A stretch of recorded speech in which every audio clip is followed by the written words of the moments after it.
सम्माननीय श्रद्धेय वंदनीय आर्य जगत के मूर्धन्य विद्वान सार्वदेशिक आर्यपत्नी सभा के सम्माननीय प्रधान पूज्य स्वामी जी आर्यवेश जी, और जिनका सुंदर उद्बोधन वैदिक चिंतन बहुत ही सारगर्भित शब्दों में देखे गए हैं, ऐसे आर्य जगत के मूर्धन्य विद्वान आदरणीय श्री विष्णुमित्र जी वेदार्थी जी, मंच पर उपस्थित हमारे सम्मानीय सरल विद्वान पूज्य उमेश चंद जी कुलश्रेष्ठ, सन्यासी वृंद, आर्य जगत की विदुषी माता शांति नागर जी, जिनकी आप महिमा सुन रहे हैं, जिनकी कविताएं इतनी सारगर्भित हैं कि यदि उनके उन कविताओं के हृदय सार को हृदय में हृदयंगम कर लिया जाए तो जीवन परिवर्तित हो सकता है।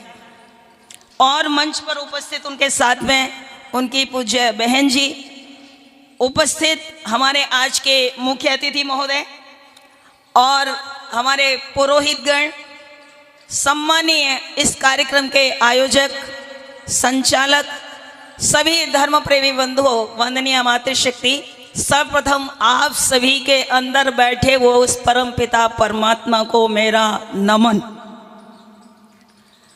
उस परमेश्वर को बड़ा सुंदर चिंतन अभी आपके समक्ष पंडित विष्णुमित्र वेदार्थी जी ने रखा है। और आज बंधुओं इस बात को समझने की आवश्यकता है कि हमारे लिए ये जो सत्संग है ये केवल दो पंक्तियां हो गई हैं। हम अपनी आत्मा का उत्थान नहीं करते हैं, मनोरंजन करते हैं। आत्मा के उत्थान के लिए जो हमारा असली सामान है, जब इस संसार से हम जाएंगे, हम नकली सामान पर तो पूरा ध्यान एकाग्र करते हैं जो सामान का एक कण भी हमारे साथ जाने वाला नहीं है, और जिसके आधार पर हमारी सीट आरक्षित होगी, यानी योनि का आरक्षण होगा। आप मनुष्य रहेंगे अथवा नहीं रहेंगे। मनुष्य के बाद आप पशु बन जाएंगे और पिशाच बन जाएंगे। कौन सी आपको योनि मिलेगी, ये परमात्मा किसके आधार पर निश्चित करता है? कर्मों के आधार पर। और कर्म करने का आपको यही लाइसेंस है। आप जितनी योनियां समझ रहे हैं, मनुष्य को छोड़ दीजिए, बाकी जितने जलचर, थलचर और जितने भी नवचर प्राणी हैं, उन सब प्राणियों में ये मनुष्य सबसे अधिक श्रेष्ठ प्राणी है। आप जानते हैं ये क्यों श्रेष्ठ है? इसमें इतनी श्रेष्ठता क्यों है? उसका कारण ये है कि उस परम पिता परमेश्वर ने इस मनुष्य के हाथों में जो कार्य करने का सामर्थ्य और जो बौद्धिक ज्ञान, चिंतन करने का, विश्लेषण करने का, सत्य और असत्य को निश्चय करने का जो सामर्थ्य परमेश्वर ने प्रदान किया है, वो दुनिया के किसी प्राणी को यह सामर्थ्य प्रभु ने नहीं दिया। ये मनुष्य को प्राप्त हुआ है। तो इस मनुष्य जीवन में हमारा कर्तव्य होता है कि हम हैं क्या। हमको अपने स्वरूप को जानने के लिए इस पर चिंतन करना चाहिए। हमें मनुष्य का शरीर परमात्मा ने दिया है, तो इस मनुष्य शरीर का उद्देश्य क्या है? कुछ लोग कहते हैं, अभी आपको बताया पंडित जी ने कि इसका उद्देश्य है, हमारे ऋषियों ने हमारे जीवन के, मनुष्य जीवन के 4 पुरुषार्थ निश्चित किए हैं, जिनको हम कहते हैं धर्म, अर्थ, काम और मोक्ष। यानी जीवन में सर्वप्रथम प्राथमिकता है धर्म। लेकिन आज ये धर्म बड़ा विवादास्पद बन गया है। आज व्यक्ति धर्म के नाम पर ही भ्रमित है, और जितना उन्माद सारे संसार में फैल रहा है, जितना लड़ाई झगड़ा विवाद जो कुछ भी फैल रहा है, वो किसके नाम पर है जी बताओ? लेकिन वो धर्म है नहीं। धर्म प्रचलित है, मनुष्य के दिमाग में ये फिट है, लेकिन वो धर्म नहीं है, वो मत है, वो संप्रदाय है, वो एक व्यक्ति विशेष की विचारधारा है। लेकिन मत वो धर्म वो होता है। धर्म क्या होता है आप जानते हैं? धर्म वो होता है जो जोड़ने का कार्य करता है। अच्छा ये बताओ, सारा व्यक्ति, चोर से चोर व्यक्ति भी, डाकू से डाकू व्यक्ति भी, ये अपने जीवन में जब व्यवहार करता है तो वो चाहता है कोई उसको जो है मारे, वो चाहता है उसके साथ कोई बुरा व्यवहार करे, वो नहीं चाहता, लेकिन दूसरों के साथ ऐसा व्यवहार करता है। तो हमारे मनु महाराज ने धर्म के लक्षण क्या दिए? धर्म की सबसे सरल, हमारे बीच में आर्य जगत के सबसे तेजस्वी उपदेशक, और मैं जिनको कहूं कि बहुत ही दानवीर, अपने धन का सदुपयोग करने वाले ऋषि दयानंद के महान अनुयायी परम भक्त, हमारे आर्य जगत के शिरमौर ठाकुर विक्रम सिंह जी, जो राष्ट्र निर्माण पार्टी के अध्यक्ष हैं। एक बार जोरदार करताल ध्वनि से उनका सभी लोग वंदन और अभिनंदन करेंगे। और इस व्यक्तित्व से हम सभी को प्रेरणा लेनी है। प्रेरणा ये लेनी है कि धन की 3 गति होती हैं: धन का उपयोग करना, धन को दान करना, और इन दोनों में से कुछ नहीं कर पाए तो तीसरी गति तो अपने आप हो ही जाती है। कोई धन का सदुपयोग करना सीखे तो ठाकुर विक्रम सिंह जी से सीखे। इनके भी राजा दशरथ के 4 पुत्र थे, और मैं सोचती हूँ शायद ठाकुर साहब के भी 4 ही पुत्र हैं। और आपके 4 पुत्र आज के इस परिवेश में आप देखिए, परमात्मा की कृपा से आपको बहुत ऐश्वर्य मिला है, और ऐश्वर्य होने के बाद आपने ऋषि दयानंद की उन शिक्षाओं को अपने बच्चों के जीवन में, आचरण में परिवर्तित किया है। तो आपके बच्चे धन एकत्रित, वैसे आजकल आप देख रहे हैं आज बच्चे धन कितना ही करोड़पति हो जाएं, अरबपति हो जाएं, लेकिन वो माता पिता का उपकार नहीं मानते।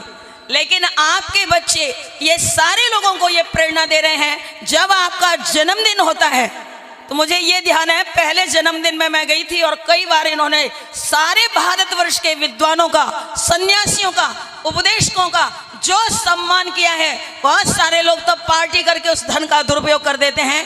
आपने वेद का प्रचार करने वाले जो सन्यासी हैं, जो विद्वान हैं, उपदेशक हैं, भजनोपदेशक हैं, मुझे याद है पहले जन्मदिन में 72 वर्ष की इनकी आयु थी और इनके पुत्रों ने 72 लाख रुपए इनको दिए थे कि आप इस धन का जो चाहो समाज के लिए उपयोग करो, और तब आपने वो कार्य किया था। ऐसे व्यक्तित्व तो हमारे लिए प्रेरणा के स्रोत हैं। ऐसे लोगों से हमें जीवन में प्रेरणा लेनी चाहिए, और हमको भी अपने धन का सदुपयोग करना चाहिए। हमें भी सीखने की आवश्यकता है। हमें भी कोई कम धन नहीं है। तो अब अश्विनी जी खड़े हो रहे हैं, मैं जुगाड़ टेक्नोलॉजी में इन्होंने मुझे फिट कर दिया था, अब कह रहे हैं कि थोड़ा बोल लो। जुगाड़ टेक्नोलॉजी जानते हैं ना, जब स्टेपनी, तो ब्रेक के लिए मैं आ गई थी, कोई बात नहीं है। ऐसे लोगों की भी भारत में ये टेक्नोलॉजी जुगाड़ केवल भारतवर्ष में और कहीं नहीं मिलती है, कहीं से भी आगे काम कर देता है। तो हमारे भ्राता जी कह रहे हैं कि बहन जी थोड़ा और बोल लीजिए, अभी थोड़ी देर के बाद आपके पास। अभी आपको बताइए ईश्वर किसको कहते हैं? ईश्वर की परिभाषा क्या है? क्या वो ईश्वर जिसको हम आज मान बैठे हैं, क्या वो वास्तव में ईश्वर है? नहीं है। जिसको हमने ईश्वर के रूप में आज अपने घरों में स्थापित कर रखा है, ईश्वर वैसा नहीं है। ये स्वामी महर्षि दयानंद सत्यार्थ प्रकाश के अंदर हमको बताते हैं। और क्या कहते हैं ईश्वर कौन है? तो वो उसकी परिभाषा वेद मंत्र के माध्यम से बताते हैं। बोले ईश्वर किसको कहेंगे? एक लक्षण तो आपने देख लिया जो पंडित जी ने आपको स्पष्ट किया। बोले ईश्वर की पहली विशेषता ये है, जो सत भी है, जो चित भी है, जो आनंद स्वरूप है, जिसके अंदर ये तीनों गुण हैं, उसको ईश्वर हम कहते हैं। लेकिन हम किसको ईश्वर मान रहे हैं इस समाज में? ऋषि दयानंद ईश्वर के गुणों को स्पष्ट करते हुए कहते हैं, आर्य समाज के दूसरे नियम में ईश्वर सच्चिदानंद स्वरूप है। और दूसरी विशेषता क्या बताते हैं? दूसरी विशेषता बताते हुए कहते हैं कि ईश्वर निराकार है। अच्छा, हम कौन सा मान रहे हैं? हमारे बहुत सारे बंधु कहते हैं, बोले बहन जी ईश्वर दोनों है, निराकार भी है और साकार भी है। अच्छा ये बताओ, ये दोनों विरोधाभास हो सकते हैं क्या?